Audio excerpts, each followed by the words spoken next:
నేను పోలీసు వారిని కానీ అలాగే ఉన్న రాజకీయ నాయకులు కానీ అందరినీ కోరుకునేది ఏంటంటే అమ్మ, ఇలాంటి ఇంకొకసారి జరగకుండా అలాగే మా కమ్యూనిటీ తరపున కూడా మేము కూడా చర్యలు తీసుకుంటామమ్మా.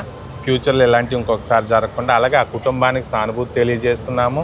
అలాగే ఈ పశ్చిమ నియోజకవర్గం గళ్ళ మాధవి గారు ఎమ్మెల్యే గారు మమ్మల్ని ఏ స్థాయిలో ఉంచాలనుకున్నారో ఆ స్థాయిలో మమ్మల్ని ఉంచారు. అయినప్పటికీ ఈ ట్రాన్స్ మహిళ ఎక్కడి నుంచి వచ్చిందో ఏమో మాకు తెలియదమ్మా. తన ద్వారా మా ట్రాన్స్జెండర్ అందరికీ కూడా మాయన మచ్చ వచ్చింది కాబట్టి మీడియా వాళ్ళందరూ కూడా ఏమనుకుంటున్నారంటే ట్రాన్స్జెండర్లు అందరూ కలిసి చేశారని అంటున్నారమ్మా. ఇది ట్రాన్స్జెండర్లు అందరూ కలిసి చేసింది కాదు, అతను ఒక్కతే వెళ్ళి చేసిందమ్మా.